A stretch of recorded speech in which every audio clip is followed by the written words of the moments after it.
안녕하세요. 이용주사무사입니다. 오늘은 2022년 근로장려금에 대해서 말해보려고 합니다. 근로장려금이란 근로를 장려하기 위해서 소득이 적고 재산이 적은 근로자에게 지급하는 장려금인데요. 올해는 특히 소득 요건을 완화해서 소득 기준 금액이 200만 원씩 상향돼서 더 많은 가구가 근로장려금을 받을 수 있다고 합니다. 이제 세무서에서 근로장려금 대상자들에게 근로장려금 신청 안내문을 발송하였을 텐데요. 본인이 장려금 대상자라고 생각했는데 신청 안내문을 발송받지 못하신 분들도 꽤 많을 것이라고 생각합니다. 또한 본인이 생각하는 근로장려금 지급액과 예상액이 다른 경우가 있죠. 이런 경우 어떻게 대처해야 하는지 제가 세무서에서 근무하면서 근로장려금을 담당할 때의 경험을 기준으로 말씀드려 보도록 하겠습니다. 저는 국세청 출신 세무사로 세법과 부동산 투자, 그리고 제 이쁜 아들, 딸, 고양이 2마리에 대한 영상을 주로 올리고 있습니다. 구독해 주시면 앞으로 유익한 영상 많이 올리겠습니다. 자, 첫 번째 케이스입니다. 국세청 전산상 소득이 실제 소득보다 많이 잡혀 있어서 근로장려금 신청 안내문이 발송되지 않은 경우인데요. 근로장려금은 단독가구의 경우 총소득 기준 2,200만원, 호벌이 가구의 경우 3,200만원, 맞벌이 가구의 경우 3,800만원을 초과하면 근로장려금 대상에 해당하지 않습니다. 본인의 가구 총소득이 해당 금액을 넘지 않는데 근로장려금 신청 안내문이 발송되지 않은 경우 홈택스 사이트를 통해 본인의 소득을 조회해보는 것이 좋습니다. 홈택스 사이트에 들어가서 My NTS를 클릭하면 지급명세서 제출 내역란이 보일 것입니다. 지급명세서 제출 내역란을 누르면 본인의 2021년 소득을 확인할 수 있습니다. 본인의 소득을 조회하였을 때 자신이 근무하지 않은 곳이 조회된다거나 자신이 지급받은 소득보다 많은 금액이 조회된다면 근로소득 부인 확인서 제출과 함께 근로장려금 신청을 하면 세무서 담당자가 확인한 후 신청한 내역이 맞다면 소득 정정을 하고 근로장려금 지급이 될 것입니다.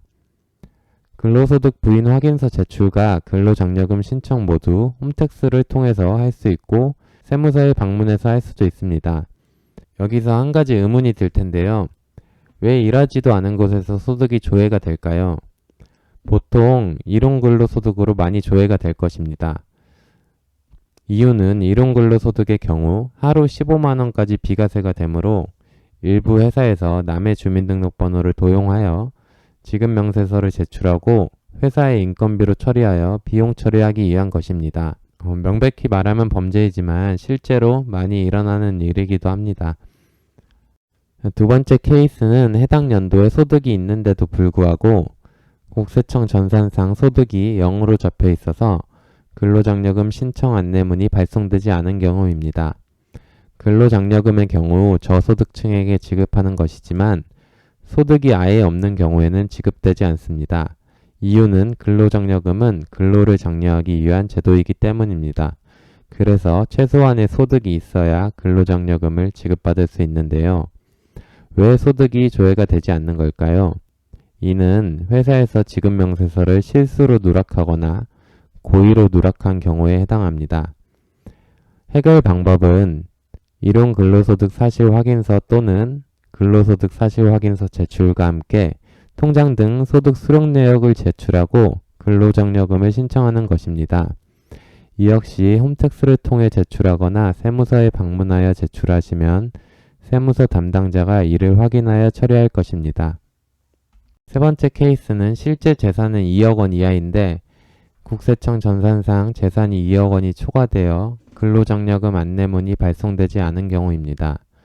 근로장려금은 가구의 재산의 총 합계가 2억 원을 초과되는 경우에는 지급되지 않습니다. 또한 재산이 1억 4천만 원 이상인 경우에는 근로장려금을 지급하되 지급액의 50%만을 지급하게 됩니다. 즉 가구의 재산이 1억 4천만 원에서 2억 원 사이인 경우 지급액의 50%만 지급되는 것이죠.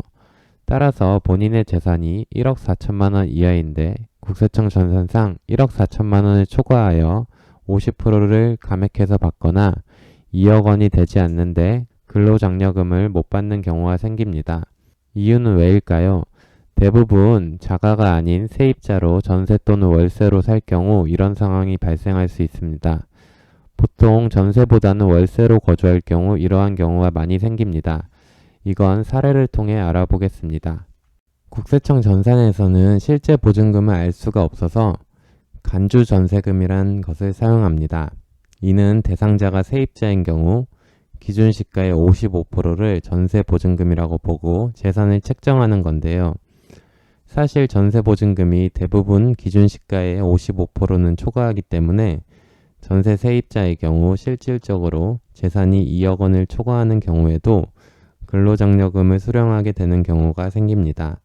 하지만 월세 세입자인 경우에는 그렇지 않죠. 예를 들면 한 사람이 월세 보증금 1,000만 원, 월세 150만 원의 월세로 거주를 한다고 해보겠습니다. 그렇다면 이 사람의 실제 재산으로 포함되어야 하는 보증금은 1,000만 원이죠. 하지만 공시지가로 환산한 간주전세금은 당연히 1,000만 원을 초과합니다. 그렇다면 이 경우에 국세청 전산상 실제 재산보다 더 많은 금액이 잡혀 2억 원이 초과돼서 근로장려금 대상에서 제외되었다고 판단하여 우편물이 발송되지 않는 것입니다. 이러한 경우 해결 방법은 간단합니다. 관할 세무서에 전화해서 근로장려금 담당자를 바꿔달라고 하고 해당 담당자에게 상황을 설명하고 임대차 계약서를 제출하면 근로장려금을 수령할 수 있습니다. 안내문을 받았더라도 재산이 1억 4천만 원을 초과해서 지급액의 50%가 감액되는 분들도 이런 경우에 해당할 수 있으니 본인이 이에 해당하는지 확인하시고 만약 이에 해당한다면 근로장려금 담당자에게 전화하여 같은 절차를 진행하시면 됩니다. 근로장려금은 제가 세무서에 근무할 때만 해도 세무서마다 지급 대상자와 지급률을 평가하여 세무서 직원분들은 적극적으로 근로장려금을 지급하려고 합니다. 따라서 요건만 맞으면 근로장려금 지급을 해주고 싶어 합니다. 제가 근무할 때만 해도 신청 대상자인데 신청을 하지 않은 사람들에게 전화를 해서 직접 신청을 해주기도 했으니까요.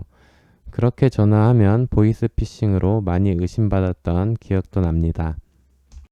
제가 오늘 설명드릴 마지막 케이스는 가구 내 다른 근로장려금 대상자가 있어서 제외된 경우입니다. 근로장려금은 한 가구에 한 명만 대상이 되므로 다른 가구원은 근로장려금 대상에서 제외가 됩니다. 세무서에선 한 가구 내 근로장려금 대상이 여럿인 경우 가구원 중 근로장려금 지급액이 많은 사람에게 근로장려금을 지급합니다. 하지만 제가 세무서에서 근무할 때 놀랐던 점은 생각보다 가족분들끼리 사이가 안 좋은 분들이 많았었습니다. 보통 가구원이면 아들과 아버지 또는 배우자 사이인데 저는 아들과 아버지 또는 배우자 간에는 누가 받아도 상관없겠다고 생각했는데 민원인 분들은 이것으로 소리를 많이 질렀던 기억이 납니다. 왜 걔를 주냐, 나도 대상자인데 걔 말고 나를 줘라 하면 저희가 근로장려금은 가구 내 한 명만 지급이 되고 지급액이 많은 사람에게 지급하게 되어 있다 라고 설명을 드려도 막 소리치고 그랬던 기억이 납니다. 그런데 지금 생각해보니 가정마다 사연이 있고 사이가 안 좋을 수도 있다는 생각이 들긴 합니다. 사이가 틀어졌을 때 남보다 보기 싫은 게 가족이라고도 하니까요. 이런 경우에 합의가 있는 경우에는 근로장려금 지급자 변경이 가능합니다. 하지만 현실적으로 이렇게 사이가 안 좋은데 합의도 쉽지는 않겠죠. 오늘은 근로장려금 대상인데 안내문이 오지 않은 경우 해결 방법을 케이스별로 정리해 보았습니다. 구독해 주시면 유익한 정보 계속해서 제공하겠습니다. 영상 시청해 주셔서 감사합니다.